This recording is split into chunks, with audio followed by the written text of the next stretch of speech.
Assalamualaikum. Mari kita simak tausiah dari Ustadz Rifki Jakfar Thalib tentang berdamai dengan luka.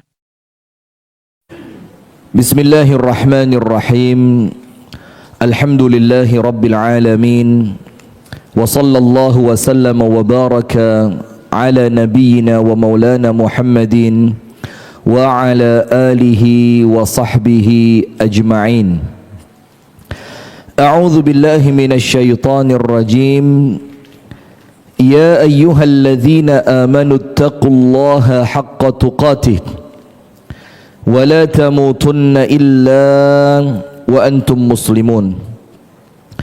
Allahumma anta rabbi la ilaha illa anta khalaqtani wa ana abduka wa ana ala ahdika wa wa'dika mastata'tu. A'udzu bika min syarri ma sana'tu.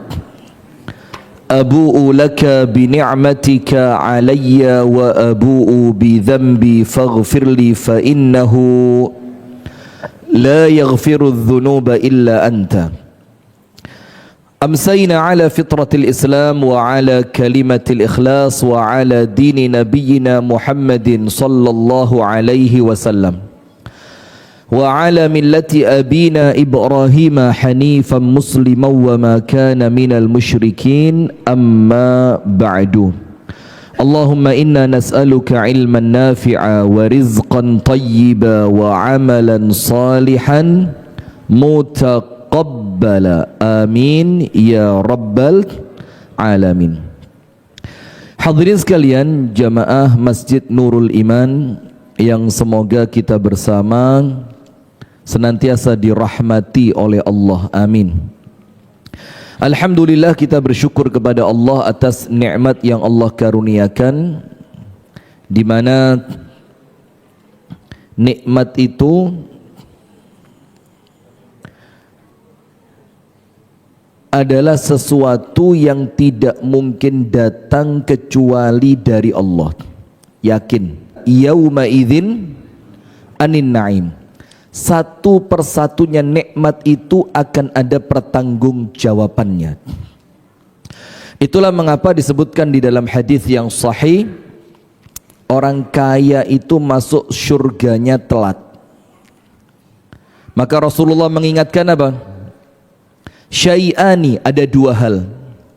Yakrahuhuma ibnu Adam, yang manusia tidak senang. Wa huwa khairun lahum wa huma khairun lahum. Padahal dua perkara ini kalau manusia ngerti itu baik. Masalahnya kita tidak ngerti. Masalahnya apa? Tidak ngerti. Dikasih pengertian tidak mau, diyakinkan protes. Inilah hakikatnya manusia. Innal insana khuliqa halu'a idza massahu syarru jazu'a wa idza massahul khairu manu'a illal musallin. Manusia itu kata Allah mesti urusane ngersulo, ngamuk, protes. Wa kanal insanu aktsara syai'in ba'da subuh, ngantuk. Waduh, repot manusia ini ya. Padahal manut lu selamat. Manut selamat. Nah, maka manusia ini di dunia yang dicari apa? 4. Yang dicari berapa? Lah, bukan istri, jangan khawatir.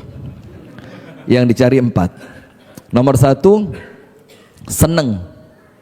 Tapi kalau yang dicari cuma seneng, level kita sama kayak anak kecil, golek sing seneng-seneng tok. Pelembungan seneng, permen seneng. Padahal yang disenangi belum tentu baik. Nomor 2, yang dicari apa? Bahagia, rodok meningkat. Karena terkadang kebahagiaan itu muncul lewat sesuatu yang tidak kita senangi. Misalkan Anda nganter anak ke pasar malam, seneng Anda di pasar malam? Oh, apa pasar malam ini ya? Tapi ketika ngelihat anak kita seneng, kita merasa apa? Bahagia. Jadi kalau bahagia itu senengnya rodok dikalongi. Yang ketiga, cari apa? Tidak mungkin bikin tenang, tidak ada ceritanya. Tidak ada. Anda kira orang kaya itu tenang? Ya ndak bisa jawab ya, melarat kabeh ya. Susah ya. Gimana mau jawab kita ini?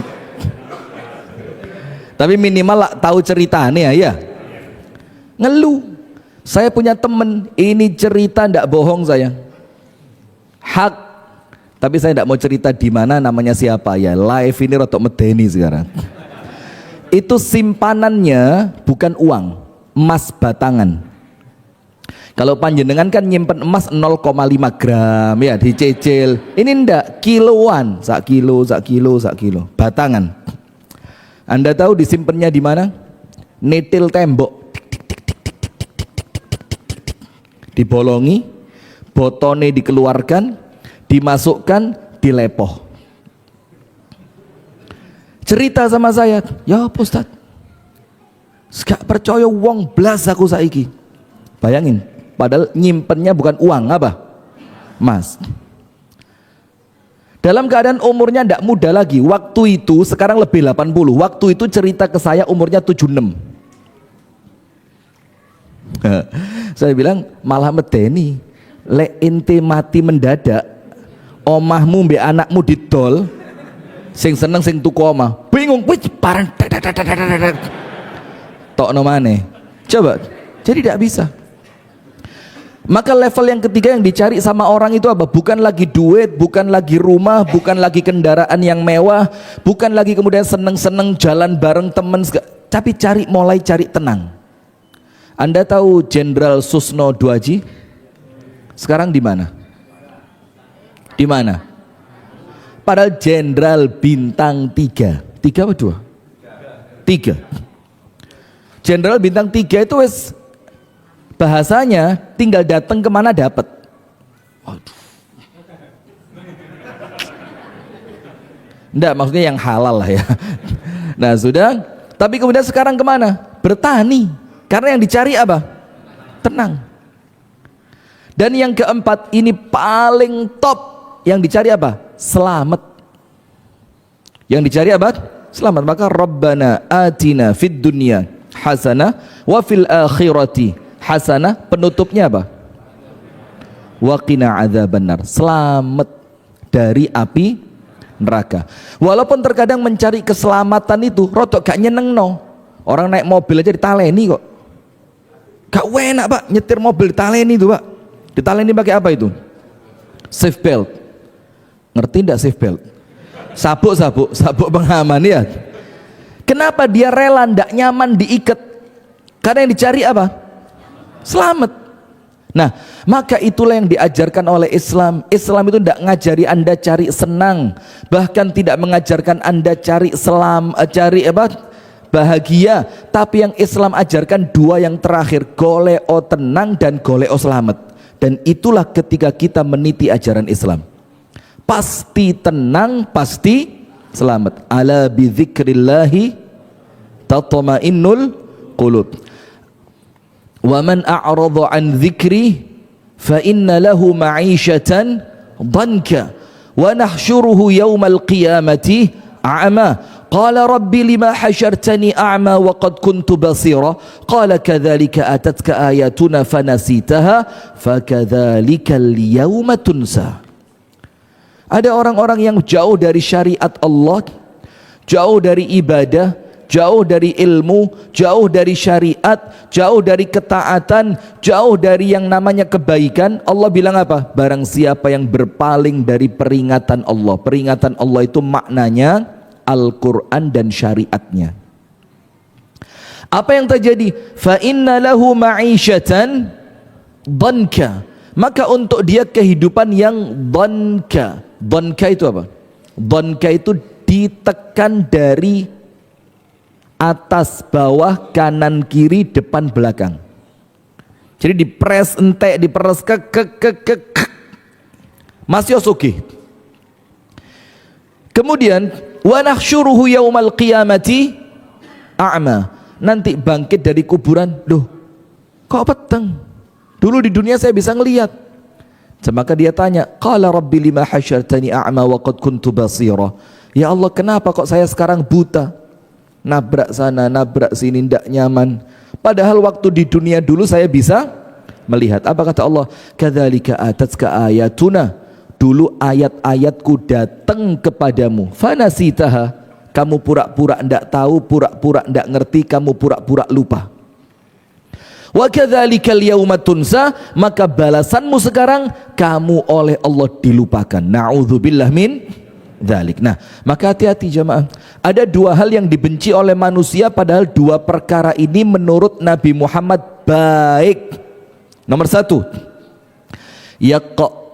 yakrahuna al-faqra. Manusia itu tidak senang dengan yang namanya melarat, tidak senang miskin. Ayo jujur, angkat tangan yang suka melarat. Ayo bismillah, kita doakan bareng-bareng mumpung di masjid ini. Ayo, siapa yang suka melarat? Tidak ada. Dan hadis Nabi, Pak, Bu, ini Bu apa Mbak? Terserah panjenengan sudah ya. Oh, ladies. Loh. Kok medeni di sini? Bismillah. Tidak mungkin hadis Nabi salah, tidak mungkin. Maka ketika Nabi Muhammad mengatakan yakrahunal faqra, manusia itu tidak senang melarat, wal faqru aisaru lil hisab, padahal kalau kamu melarat wenteng hisabmu, gampang cepet melbu surga. Maka para sahabat Nabi miskinnya itu ikhtiari. Ikhtiari itu apa? Pilihan. Jadi miskin itu bukan seperti kita, wis kerja rono gak kena, ngene gagal, ngono bangkrut, kene mentok, baru terakhir apa? Saya cinta kemiskinan, pret. Ini bukan cinta kemiskinan, mentok. Kayak lapo-lapo wisan. Nah, antum tahu sahabat Nabi itu di zamannya Amirul Mukminin Umar, di zamannya Umar radhiyallahu anhu, itu ada zaman paceklik parah, sampai pencuri sama Umar dimaafin. Itu karena keadaannya apa? Luar biasa, kelaparan. Ada di akhir masa kekhalifahan Umar surplus zakat luar biasa, sampai uang Baitul Mal itu didum-dum sama Umar, dan baginya dua, yang dibagi dari kalangan sahabat dan dibagi pada kalangan tabi'in. Kalau sahabat Nabi, angka pembagiannya kalau kita kurskan rupiah sekarang dengan dinar di zaman itu satu orang dapatnya berapa? Kalau sahabat didumi sama Umar tiap tahun antara 1,3 sampai 2 M satu orang setahun. Balik zamannya Umar awis. Subhanallah, zaman kita ini gak dikei malah torok. Itu kalau sahabat. Kalau dia seorang tabi'in, antara 800 juta sampai 1 M per tahun. Pertanyaannya, uang itu kemana? Kok mereka tetap pakaiannya biasa, kendaraannya biasa, rumahnya biasa, makanannya biasa? Karena mereka tidak biasa dengan kekayaan, maka uang itu mereka keluarkan di jalan Allah untuk membiayai pasukan perang, untuk mewakafkan tanahnya, untuk membiayai pendidikan, untuk membiayai orang. Karena apa? Miskin di zaman itu passion. You know passion? Hah? Jadi miskin itu keren gitu, gaya hidup itu. Jadi kelambian bolongnya akeh tambah wapi. Tambah kelihatan keren itu, tambalannya akeh. Sekarang miskin itu kepeksa gara-gara kayak sosoge. Nah, maka hadirin sekalian, disebutkan oleh Nabi Muhammad, kalian itu benci miskin, padahal miskin itu lebih ringan untuk hisab. Yang kedua, wa yakrahunal maut wal mautu khairun minal fitnah, dan mereka itu benci dengan yang namanya mati, padahal mati itu jauh lebih baik dibandingkan agama kita terkena fitnah. Itu luwih apik mati. Maka doa yang diajarkan Nabi apa? Wa idza aradta fitnata qaumin tawaffani ghaira maftun. Ya Allah, apabila engkau ingin menimpakan fitnah pada suatu kaum, yang aku ada di dalam kaum tadi tawaffani, wafatkan aku ya Allah dalam keadaan tidak terkena fitnah. Luweh milih mati daripada terkena fitnah. Dan ini terbukti sekarang. Jujurlah, panjenengan insya Allah ngerasakno kok. Di Kota Batu, pernah ke kota wisata Batu? Sering, sombong. Oh Malang ya. Sudah. Itu kuburan keluarga besar kami. Itu di kuburan Sisir, namanya Kecamatan Sisir, kelurahan Sisir. Itu pas pinggir jalan. Jadi kalau kami dari rumah mau ke pasar mesti lewat depan kuburan tadi, mesti wis, gak ada jalan lain. Dan jalan itu yang paling enak, paling cepat. Sudah. Maka kalau pas kita lewat gitu, kadang-kadang ingat, oh jidahku ndek gini, oh umikku ndek gini, oh amiku, oh nenekku di sini, oh abiku di sini, oh umikku di sini, oh misananku di sini, oh kakakku di sini. Kadang-kadang kita sampai mikir apa? Ya Allah, enak kon mati dhisik. Gak ngerasakno zaman sing koyok ngini. Pernah ndak merasa begitu? Kalau lewat di suatu kuburan, sampai kita itu merasa sing mati koyok luwe enak dibanding kita yang masih hidup. Ya itu sudah. Nah, maka dengan itu hadirin sekalian yang dirahmati oleh Allah, Islam itu ngajarin kita bukan cuma cari seneng. Kalau seneng-seneng tok Pak, keluar ke klub malam seneng. Kalau sekedar bahagia tok Pak, diangkat jadi anggota DPR, oh bahagia Pak. Jase larang. Jasnya mahal. Ini kelambine wong sak masjid ge tuku jase kono, gak cukup kira-kira. Wong baju kita 75.000. Lihat. Bahagia, tapi nanti di akhiratnya belum tentu baik. Betul apa enggak? Nah, kemudian hadirin sekalian, di malam hari ini kita akan berbicara tentang berdamai dengan luka. Jadi begini, ciri khasnya dunia ini adalah tempat untuk menguji manusia. A'udzubillahi minasyaitonirrajim. Bismillahirrahmanirrahim. Tabarakalladzi biyadihil mulku wa huwa ala kulli syai'in qadir. Alladzi khalaqal mauta wal hayata liyabluwakum ayyukum ahsanu amala.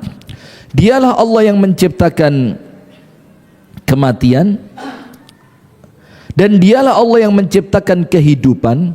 Untuk apa? Allah ingin melihat siapa di antara kalian yang ketika diuji amalannya baik.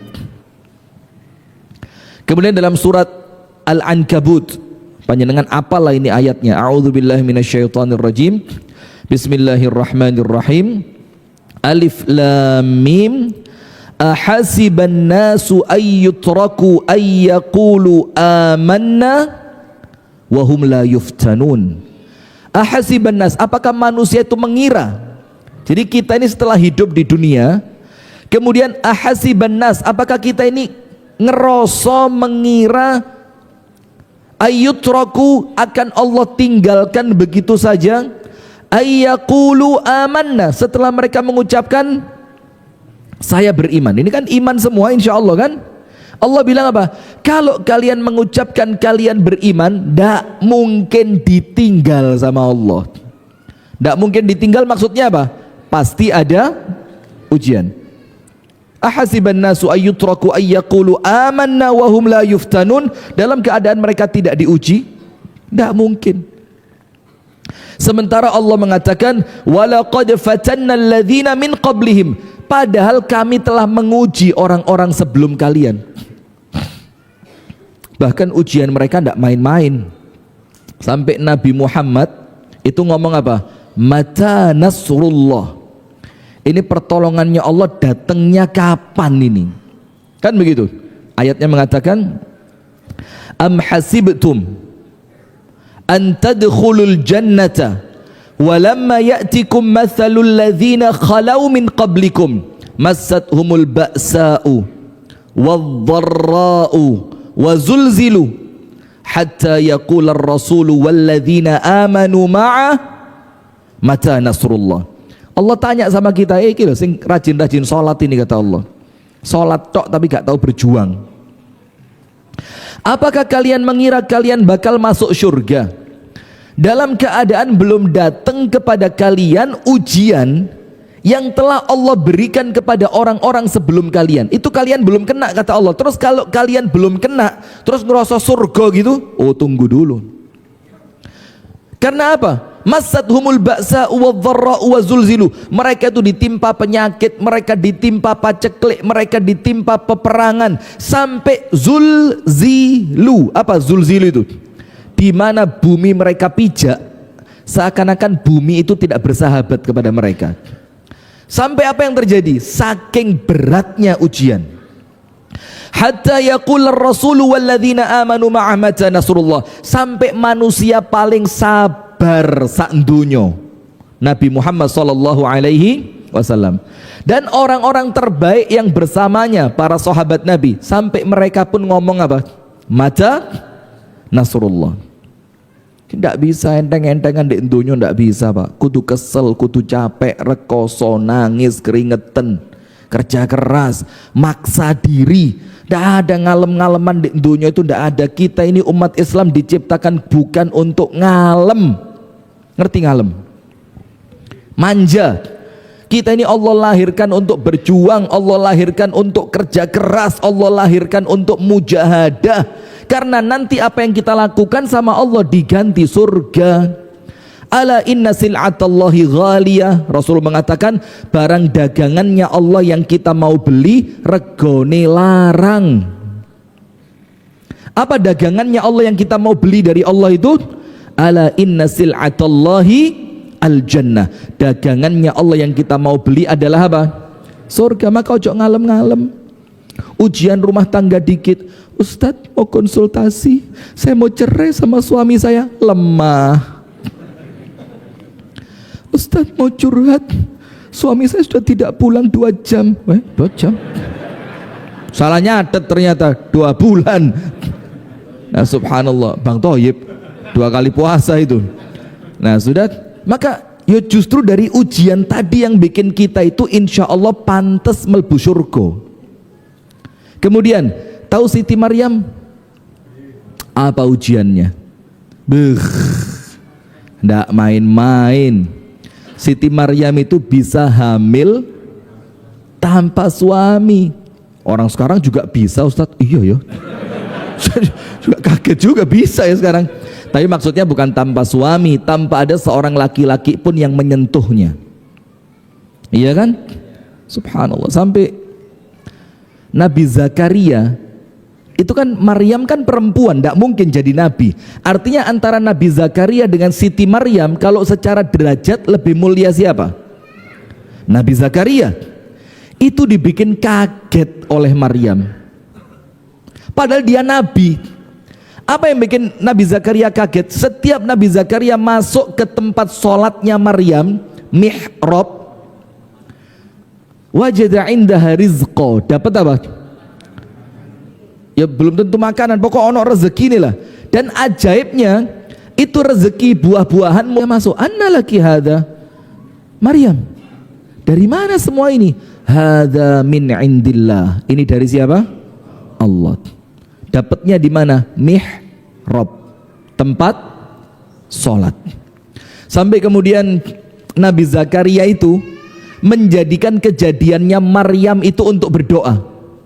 Kan Nabi Zakaria itu sampai umur 100 tidak punya anak. Umur 100 loh Pak. Kita ini baru dokter kandungan yang ngomong putus asa. Oh tidak bisa ini salurannya begini. Ini 100 tahun. Dan nanti kalau waktunya cukup dan kalau saya lagi baik hati dan tidak lupa, saya tak cerita nih kisah perempuan divonis mandul oleh Allah bisa punya anak. Yang memvonis bukan dokter kandungan, Allah, ternyata bisa punya anak. Ya apa Anda? Gak usah bingung dunia ya, gak usah gumunan katanya Gusmus. Dunia ini kalau Allah bilang kun fayakun, jadi. Nah sudah, maka Nabi Zakaria dijadikan kisahnya Maryam itu untuk berdoa. Ya Allah, yang memberikan makanan kepada Maryam tidak pada musimnya, maka berikan kepadaku anak tidak pada usianya. Maksudnya Nabi Zakaria apa? Allah bisa mendatangkan buah musim panas untuk Maryam di musim dingin, dan buah musim dingin untuk Maryam di musim panas. Maka tentu engkau ya Allah bisa memberikan anak untukku ketika usiaku tidak lagi mampu. Dan tidak lama Nabi Zakaria punya siapa? Ya anak, subhanallah, lihat ini. Nah sudah Siti Maryam itu sama Allah diuji hamil. Ketika waktunya melahirkan, dibawa pergi sama Siti Maryam, pergi menjauh dari manusia. Kemudian duduk di bawah pohon kurma, duduk ini. Terus dia ngomong apa? Ya laitani mittu qabla hadha wa kuntu nasyan mansiya. Ya Allah, mati lebih ringan ya Allah buat saya. Karuan saya mati sebelum hari ini ya Allah. Ya laitani mittu qabla hadha, ya Rabb, coba saya mati sebelum hari ini ya Allah. Wa kuntu nasyan mansiya, dan saya itu terlupakan. Orang tidak pernah tahu ada manusia namanya Maryam, orang tidak pernah tahu ada perempuan yang melahirkan Nabi Isa. Itu saya lebih ringan ya Allah. Pernah panjenengan kena ujian sampai mikir mati lu enteng? Coba, ini Siti Maryam diuji seperti itu. Maka Allah berfirman, apakah kalian mengira kalian akan Allah tinggalkan tanpa diuji setelah kalian mengatakan aku beriman? Tidak mungkin. Ini ayat namanya su'alun lil inkar. Jadi pertanyaan ini tidak perlu jawaban. Seakan-akan Allah mengatakan kalau kamu beriman kudu siap dapat ujian. Ammar bin Yasir tahu? Saya mau tanya ibu-ibu, Mbah Kung, Mbak Uti. Barakallahu fiik. Kok selamat ini yang bawa hadiah umroh sudah pulang, coba ndak umroh panjenengan. Namanya Sumayyah. Sumayyah itu ibunya Ammar bin Yasir. Artinya dia istrinya sahabat yang bernama Yasir. Itu orang yang mati syahid pertama dalam Islam. Apa ujiannya? Baru masuk Islam, turun belajar, belum ngaji di Nurul Iman, belum. Baru masuk Islam, tuannya tahu, diapain? Panggil. Sumayyah dipanggil, Yasir dipanggil, Ammar anaknya yang waktu itu masih kecil juga dipanggil. Ditunjukkan di depan anaknya, ibu dicoblos pakai besi panas, corun. Antum bayangin.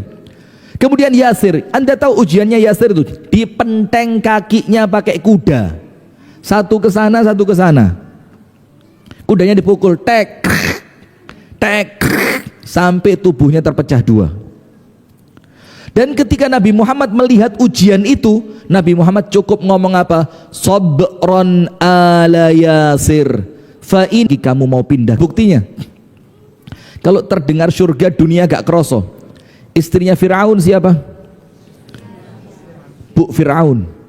Semua Asia kan, Nurul Iman jagoan. Namanya Asia. Asia itu setelah ketahuan Fir'aun bahwa dia beriman, itu kan sama Fir'aun disiksa. Siksaannya apa? Dipenteng di tengah padang pasir panas sambil punggungnya dicambuk. Pok. Dan itu yang melakukan Fir'aun sendiri. Kemudian dia berdoa, tawassal ilallah, bertawassul kepada Allah dengan siksaannya itu. Dia ngomong apa? Rabbi bnili indaka baitan fil jannah wa najjini min fir'auna wa amali wa najjini minal qawmidh zalimin. Ya Allah, bangunkan untukku satu rumah di sebelahmu di surga, di sebelahnya Allah. Mintanya ada macam-macam loh ini. Itu maka dalam ayat ini Syekh Ali As-Sabuni dalam kitab tafsirnya Safwatut Tafasir, beliau bilang apa? Itulah kenapa orang-orang itu mengatakan aljar gabladar. Deloken sik tonggone sadurunge tuku omai. Tonggoe sapa? Karena kalau rumahnya mewah, bagus, megah, harganya dijual murah, tapi tonggone rampok, Anda beli? Kalau orang sekarang ya dibeli aja, mari kalau ditol mana ya. Subhanallah. Tidak akan mau kita. Nah, maka dengan itu Siti Aisyah ini, Asia ini, ketika minta rumah di surga, mintanya apa? Indaka, sebelahan denganmu ya Allah, fil jannah, di surga. Wa najjini, dan selamatkan aku min Fir'aun, dari orang di belakangku ini ya Allah. Wa amali, dan bala tentaranya. Wa najjini minal qaumil zalimin, dan selamatkan aku dari orang-orang yang zalim. Apa yang terjadi? Diteriakin sama malaikat, Asia. Istananya sudah jadi, senyum Asia. Apa kata Fir'aun? Pantes punya Tuhan selain aku lah, gendeng. Digepui sambil ketawa, lupa semua kesulitan dunia itu, lupa. Maka hadis yang antum tahu kan, orang yang paling susah uripe ndek donya, Allah celupkan sekali celup, celup, di surga. Sekali celup tok, tok lagi. Sekali celupan tok, celup, dikeluarin lagi. Allah tanya, pernah ndak kena kesulitan selama kamu hidup di dunia? Gak tahu blas. Padahal mulai lahir procot sampai wafat susah, gak tahu seneng blas. Tapi kena surga sak celupan tok, langsung hilang. Itulah Siti Asia. Ketika ngelihat indahnya surga, semua dunia ini hilang. Maka kita itu bisa melupakan dunia ini kalau bayangan surga ada di mata. Sayangnya surga kita ini sultan-sultan yang ada di YouTube itu, sing mobilnya akeh, asisten pribadinya akeh, sing lek ngomong tangannya tremor. Jangan nyebut nama, bahaya nih. Live ini. Nah sudah, karena kita ini salah menempatkan bahagia, salah menempatkan surga kita, akhirnya apa? Tambah ngenes, tambah ngenes, tambah ngenes. Contoh yang lain, tahu Nabi Yusuf alaihi salam? Kan dia digoda oleh istrinya Raja Mesir kan, Azizu Misr, sampai dibilang hai talak sub. Hai talak itu ngerti enggak artinya? Hai talak itu bukan ta'al, ta'al itu kesini yo. Hai talak itu apa? Sub, nyoh. Itu hai talak. Hai talak itu nyerah, itu pasrah sudah. Dalam keadaan Nabi Yusuf masih muda, jauh dari orang tua, dalam keadaan perempuan ini memiliki kedudukan, dan perempuan itu sebelumnya apa? Wa ghallaqatil abwab. Yang ditutup bukan cuma satu pintu sama perempuan ini, abwab, pintu-pintu ditutup kabeh sehingga tidak ada orang bisa masuk ke sana. Tapi ketika Nabi Yusuf diganggu, Nabi Yusuf bilang apa? Ma'adzallah ya Rabb, lindungi aku ya Allah. Innahu Rabbi ahsana mathwai. Karena kalau sampai saya berzina, dan tidak mungkin seorang nabi berzina, yang saya khianati suaminya yang telah berbuat baik sama saya. Itu loh orang Islam itu, gak lali matur suwun. Nabi Yusuf ingat, memang kamu cantik, memang saya muda, saya butuh perempuan, tapi ndak. Kenapa? Kalau sampai terjadi saya khianat sama orang yang pernah baik sama saya. Ndak ada pengkhianatan, itu jahat. Ndak boleh khianat. Tidak pernah kumpul antara iman dengan khianat, ndak ada kumpul. Sudah, maka sampai suatu ketika konanganlah ternyata yang ganggu istrinya raja. Tadi bahan geneman. Apa geneman itu? Jadi bahan gosip. Perempuan sak Mesir, isini wong ratu kok kepincut budak iku lho. Terus nyebar. Malulah itu istri raja. Apa kata istri raja? Kamu belum tahu seperti apa laki-laki yang saya kepincut sama dia. Diundang itu perempuan sak Masjid Nurul Iman. Diundang perempuannya, apa yang terjadi? Dibilang tak kasih apel, tak kasih pisau. Jangan dikupas itu apel sebelum saya kasih instruksi. Yusufnya disuruh keluar, sup, metuo. Yusuf keluar, deng. Mereka bilang apa? Kabarna.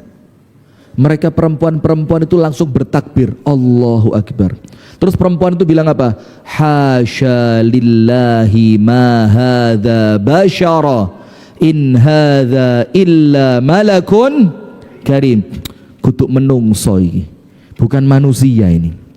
Ini malaikat yang lewat ini. Ini yang lewat baru ciptaannya Allah berupa manusia. Itu pun ketika mengupas.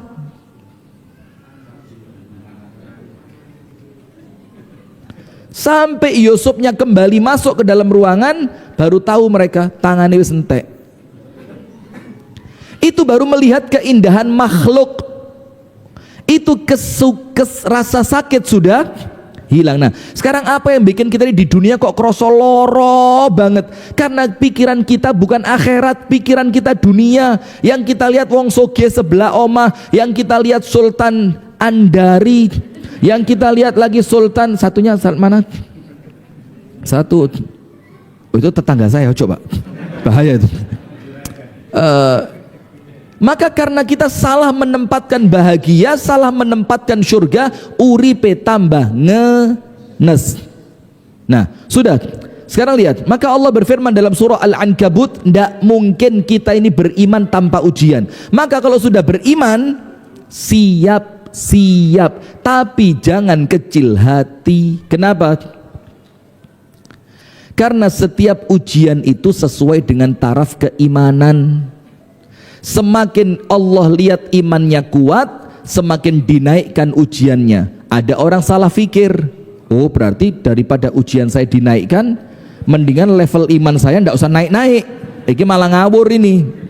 Sekarang saya mau tanya, orang yang ujiannya paling berat siapa? Bu, saya. Anda jangan sok ngenes. Orang paling berat ujian saya katanya. Siapa suamimu? Masya Allah, saya. Wah, ini ibu-ibu kurang bersyukur ini. Kita lanjutkan jamaah sekalian. Maka orang yang paling berat ujiannya, asyaddun nasi bala'an al-anbiya. Manusia saat dunia ini dikumpulkan, sing uripe paling berat ujiannya al-anbiya, para nabi plus para rasul. Itu paling berat. Wabil khusus Nabi ulul azmi. Siapa? Musa, Nuh, Ibrahim, Musa, Isa, Muhammad alaihimus salatu wassalam. Itu yang ujiannya paling berat. Sampai Allah menjadikan mereka sebagai contoh. Disebutkan dalam Al-Quran, wasbir kama sabara ulul azmi minar rusul. Dan bersabarlah kalian sebagaimana sabarnya nabi-nabi ulul azmi. Nah, sekarang pertanyaan, nabi itu ujiannya paling berat, tapi hidupnya bahagia atau susah? Bahagia atau susah? Bahagia. Kenapa hidupnya bahagia? Karena keimanannya kuat, maka ujian yang berat terasa kecil, tidak ada repotnya. Maka ibu-ibu juga begitu, Bu. Ketika kemudian ujiannya berat, maka jangan mengeluhnya yang dibesarkan, imannya dikuatkan, ilmunya ditambahi, ibadahnya dimempengi. Maka musibah yang besar itu akan terkalahkan dengan besarnya rahmat Allah untuk orang yang iman, untuk orang yang takwa, untuk orang yang berilmu. Faham boten? Betul bahagia Anda ya, tak belani loh, ini ada nilainya loh ini. Nah, maka begitu jamaah. Nah, sekarang lihat Al-Ankabut, kita baleni. Allah mengatakan tidak mungkin orang yang mengucapkan aku beriman kemudian tidak diuji. Terus bagaimana ya Allah? Walaqad fatanna alladzina min qablihim. Orang sebelum kalian telah diuji. Sekarang kita mau tahu, ya Allah, apa sih tujuannya ujian itu? Fala ya'lamanna Allahu alladzina shadaqu wa la ya'lamannal kadzibin. Karena Allah ingin menunjukkan kepada kalian mana orang yang imannya benar dan mana orang yang imannya cuma akon-akon. Apa akon-akon itu? Islam, KTP, tukang bubur naik haji, Masya Allah. Ya sudah, maka Allah ingin tahu. Nah, maka dengan adanya ujian kita bisa lihat level iman kita. Kalau tidak ada ujian, tidak bisa dipisahkan mana yang pejuang, mana yang pecundang. Kalau tidak ada musuh, tidak ketahuan mana pemberani, mana orang yang penakut. Kalau tidak ada ujian, tidak ketahuan mana yang lulus, mana yang tidak lulus. Ya zaman menteri yang kemarin aja tidak pakai ujian itu. Siapa itu namanya itu? Lupa saya. Lupa gitu. Subhanallah, kok ajaib sekolah tanpa ujian. Terus lulusnya dari mana? Bahkan mulai menteri yang satu itu juga tidak ada anak sekolah tidak naik kelas. Zaman saya dulu, lek kate kenaikan kelas, ndredeg, keringet adem. Waduh, munggah gak. Padahal saya ini pinter loh, Bian. Cuma rodok nakal gitu loh. Nah, sehingga zaman dulu kan naik ndak naik itu bukan cuma angka. Tapi kan ada apa? Kedisiplinan, sikap dan perbuatan itu ada nilainya. Bisa jadi temennya pinter tapi nakal, gak munggah, yono. Walaupun saya alhamdulillah ya lolos terus. Karena abah saya deket sama kepala sekolah. Astagfirullahaladzim. Nah sudah, ordal. Nah sekarang lihat Al-Baqarah 155 sampai 157. Ini semuanya apalah ayatnya. Maka jangan ngaku imannya kuat kalau belum datang ujian. Kalau cuma ngomong imanku kuat, semua orang bisa. Tapi baru akan terbukti kuat atau tidaknya itu ketika ujian datang. Tahu pasukan perang Islam yang berangkat ke Persia, yang ternyata waktu di Persia itu bentengnya Persia tidak bisa ditembus sampai 3 bulan. Sementara pasukan yang dibawa oleh panglima perang itu pasukan yang tidak kuat musim dingin. Sementara sebentar lagi masuk musim dingin. Iki gak mati gara-gara musuh, mati gara-gara musim dingin. Akhirnya diputuskan apa? Bisa kita masuk. Ya apa caranya? Diuncalno pakai tepil ekstra besar. Bung. Pakai namanya manjanik dalam bahasa Arab. Manjanik itu ketapel ekstra besar yang dikerek dan narik ke belakang ini. Biasa itu dibuat isi apa? Jerami yang dikasih minyak untuk dibakar lalu dilemparkan ke tempatnya musuh. Biasanya itu. Ini manjaniknya bukan ngelempar api, ngelempar pasukan. Dan antum tahu buka sejarahnya perang itu. Kalau kira-kira perang itu di zaman kita, itu munggah manjanik surung-surungan. Sampean sih, sampean sih. Wes salah tak susul dek burimu, cok kuatir di siot. Karena yang ikut perang orang-orang yang imannya Masya Allah tabarakallah kuat, rebutan. Karena mereka tahu yang masuk pertama kemungkinan matinya lebih besar. Dan kalau mereka mati tugas dunianya selesai, pindah kemana? Itu iman, Mbak, iman. Maka berdamai dengan luka itu bukan lip sync. Apa lip sync itu? Abang-abangi lambe. Berdamai dengan luka itu ketika kita menguatkan iman, menguatkan ibadah, menambah ilmu, mendekatkan diri kepada Allah. Sebanyak apapun luka yang mengenai Anda lebih yakin rahmatnya Allah jauh lebih besar. Kemudian Al-Baqarah ayat 155 sampai 157. Semuanya hafal. Wala nabluwannakum bisyai'in. Anda tahu enggak kalimat syai'in? Syai'in itu apa? Sedikit. Anda belajar bahasa Arab. Kalimat syai'in itu artinya sebagian kecil. Wala nabluwannakum bisyai'in. Ditambahi minal khawfi wal ju'i wa naqsin minal amwali wal anfusi wath thamarat. Ini beberapa jenis ujian. Dan Allah bilang di awal ayat walanabluwanna. Ini ada 2 huruf yang menunjukkan pasti dan pasti. Nomor 1, lamnya di awal ayat wala. Lanya itu lam litaukid. Lam untuk menunjukkan kepastian dan kekuatan makna. Ditambahi lagi di akhirnya ada nun di syiddah. Walanabluwanna. Itu menunjukkan makna pasti dan penegasan. Dan fiilnya bukan pakai fiil madhi. Fiilnya fiil apa? Mudhari'. Mudhari' itu apa? Terus gak mandek. Maka kudu siap.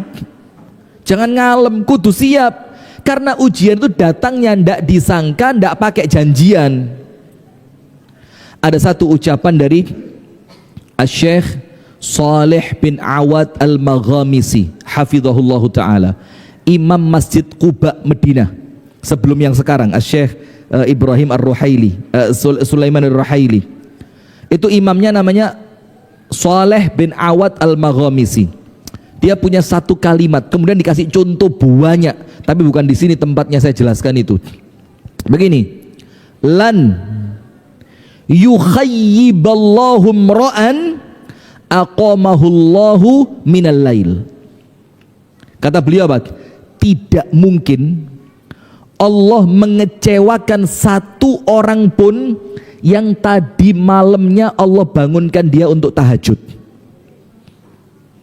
Karena ndak matching ngerti? Bukan micin. Ndak klop. Jadi kalau tadi malamnya oleh Allah dikasih kesempatan tahajud, Allah bangunkan untuk tahajud, Allah kasih taufik untuk ndonga di sepertiga malam terakhir.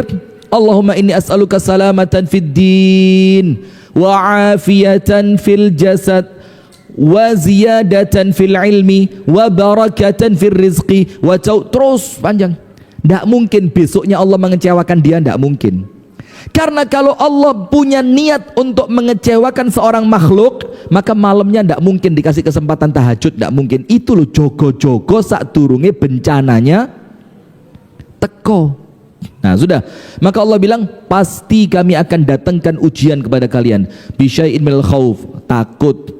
Tapi ingat, takutnya zaman dulu Pak, takut serangan musuh, bukan takut istri. Ini tidak masuk dalam ayat. Anda buka tafsir manapun tidak ketemu. Jadi kalau Anda takut sama istri itu, Anda tidak masuk dalam ayat ini, tidak masuk Anda. Aman ya? Aman. Waktu saya habis. Anda lanjut, saya pulangnya jauh. Rasa takut. Takut itu artinya apa? Takut serangan musuh. Bisyai'in minal khaufi wal ju'. Luwih, kekurangan makanan. Nabi Muhammad ketika perang Khandaq, tahu kan ceritanya? Sahabat Nabi protes, ya Rasulullah apa keluwen nih, seluwe dikongen macul. Dan Anda subhanallah, apa jangan kalau yang pernah haji dan umroh, insya Allah tahu Madinah itu kan kelihatannya pasir, tapi lek udan titik banjir. Kenapa? Karena pasirnya paling cuma berapa senti, di bawahnya tanah batu. Itu sama sahabat Nabi digali, panjangnya 5 km, lebarnya 15, dalamnya 8, pakai dancu. Dalam keadaan masa kekurangan makanan, sahabat protes, apa ini? Luwe. Nabi Muhammad dibuka gamisnya, ternyata perutnya Nabi diganjel batu. Subhanallah. Dan waktu itu ada kejadian menarik. Salah seorang sahabat Nabi ngundang Nabi untuk makan. Ini riwayatnya Bukhari Muslim. Didatangi Nabi Muhammad, dia ngomong sama istrinya, mana dulu daging kering yang saya simpankan untukmu? Kata istrinya, ada, masakin. Istrinya ditanya, cukup buat berapa orang? Wong loro tok. Ya wes kon gak usah melok mangan, aku mbek Nabi Muhammad. Oke, kata istrinya. Sudah, datang ke Nabi Muhammad dibisi, jangan keras-keras. Ada makanan daging, tapi cuma cukup buat Anda dan saya. Ojo akeh. Lek melaku alon-alon cegak ngetarani. Kata Nabi Muhammad, cukup buat berapa? 2. Wis mulio. 2 nggih Nabi, 2 nggih Nabi, 2. Iya 2. Jalan itu orang pulang. Nabi Muhammad jerit, ahlul Khandaq. Ini orang semua yang gali Khandaq ini 300 wong diundang makan sama dia.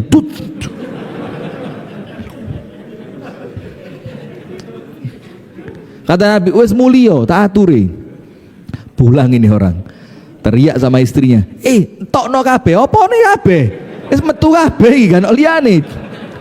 Ini Nabi ngundang wong 300, sak parit diundang kabeh. Aku gak melok-melok, aku mulai nang bapakku. Pulang dia. Urusan dewe sudah. Subhanallah, Nabi Muhammad datang, para sahabat antri. Itu nampannya sama Nabi Muhammad ditutup pakai kain. Diambilkan sampai semuanya makan. Dan ketika dimakan Nabi dan tuan rumah baru habis. Subhanallah, lihatin. Jadi tidak usah bingung di dunia ini Pak. Orang itu kalau sudah iman itu ajaib. Sampai dibilang dalam hadis Nabi yang sahih, al-imanu hayub. Iman itu bikin orang berwibawa, gak jaluan, gak ngaleman, gak nangisan, gak gembengan. Karena iman itu hayub. Ini hadisnya sahih. Hayub itu apa? Bikin orang itu kelihatan tough. Tough itu apa? Pede. Gak sih? Lu ngomong sih. Jadi teh curhat. Turun ngomong nangis. Nah, sudah. Maka Allah bilang walju, lapar. Wa naqsin minal amwali wal anfusi wath thamarat, dan kekurangan harta, kekurangan buah, kekurangan pasukan. Bukan itu intinya. Intinya apa? Wa basyiris sabirin. Ternyata setelah Allah menceritakan gak enak tadi, kurang makan, kurang harta, rasa takut, serangan musuh segala macam, Allah bilang apa? Itu semua berita gembira. Anda bayangin, gak enak dibilang berita gembira. Sama seperti tadi, miskin dan mati, orang awam menganggapnya medeni, orang yang imannya kokoh nyenengke. Dan sekarang kembalikan kepada kita masing-masing, bagaimana dengan keadaan iman kita. Nah sudah, wabasyiris sabirin, semua itu berita gembira untuk siapa? Untuk orang yang sabar. Sekarang tak kasih cerita. Ummu Sulaim bintu Milhan al-Ansariyah. Ummu Sulaim bintu Milhan al-Ansariyah.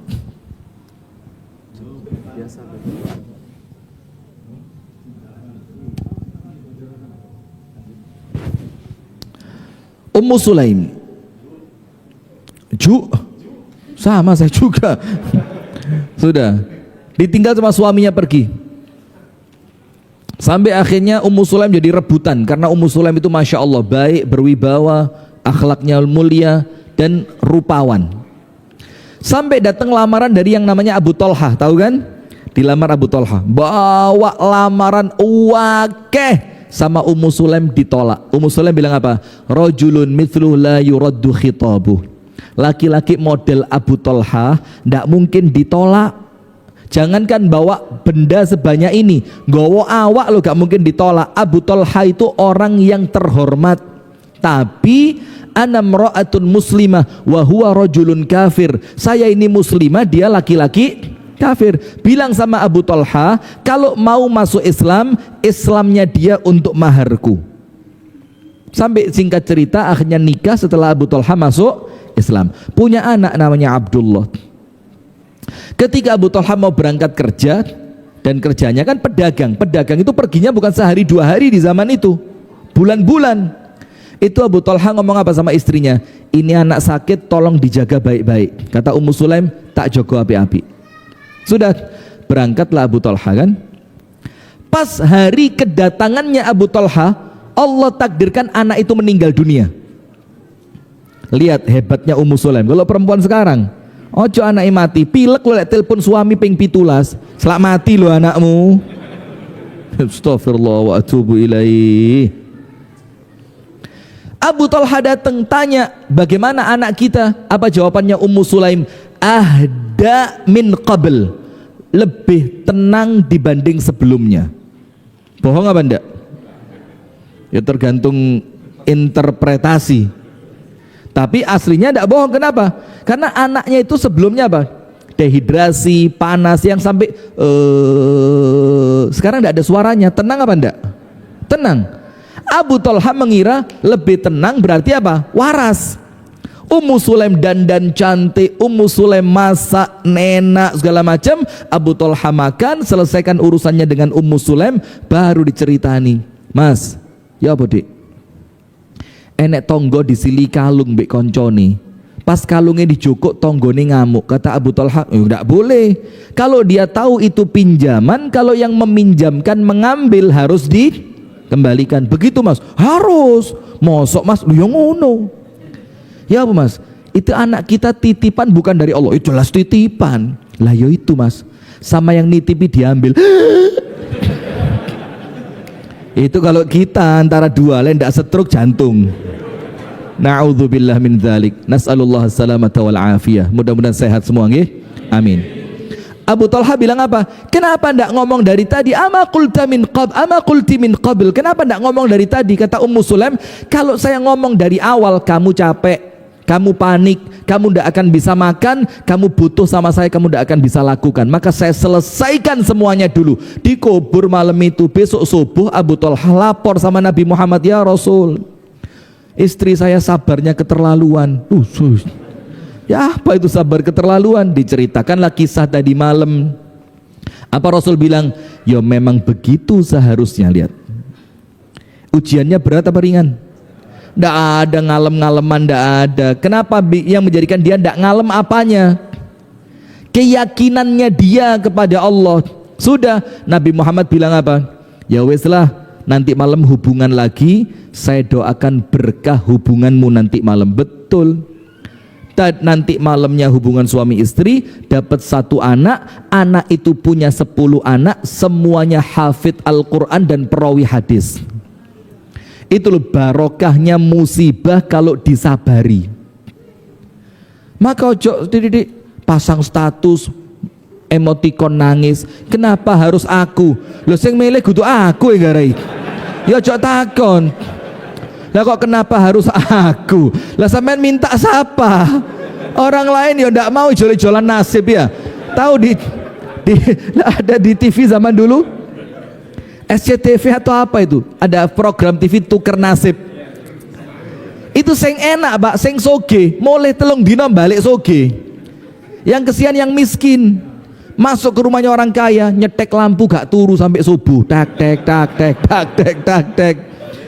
AC kademen pateni ongkep maneh urupno maneng. Kate subuh renang, nyetek kompor masak, telung dino. Melarat maneh. Subhanallah. Nah, maka sudah yang tenang saja, tidak usah repot. Nah, sekarang penutup. Sebenarnya saya siapkan beberapa hadis yang menunjukkan bahwa ujian itu baik. Saya baca singkat aja ya. Jadi ada beberapa hadis yang menunjukkan bahwa ujian itu apa? Baik.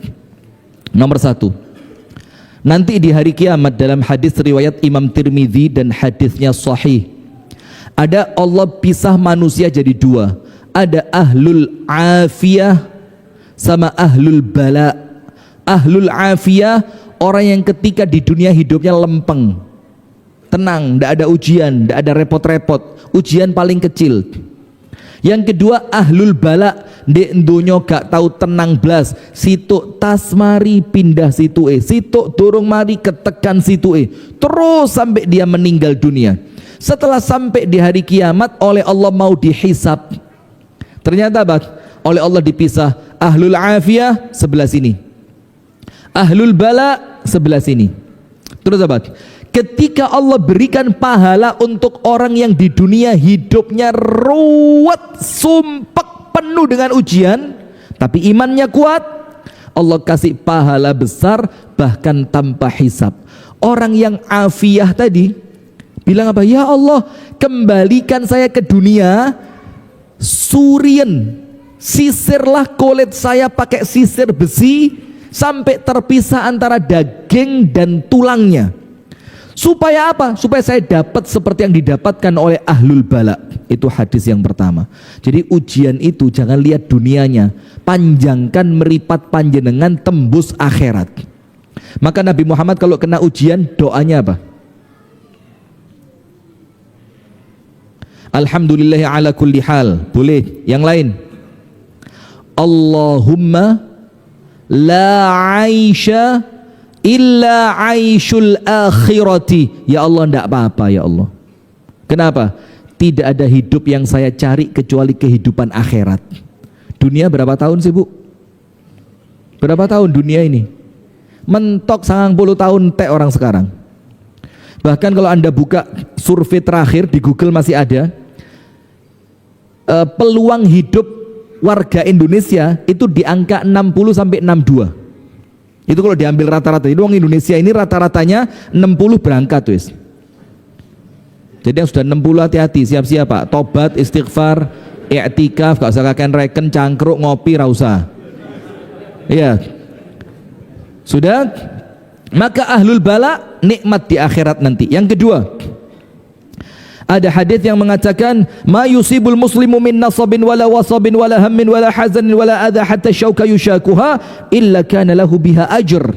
Tidaklah seorang muslim kena repot, kena capek, kena sedih, atine sumpek, gelisah, sampai duri yang menusuk di kakinya, kecuali semua itu mendatangkan pahala. Dalam riwayat yang lain, kaffarallahu biha min khotoyahu. Setiap musibah itu menghapuskan dosa. Sampai apa? Hatta yalqallaha wa laisa alaihi khati'atun. Sampai dia nanti meninggal dosane wis entek.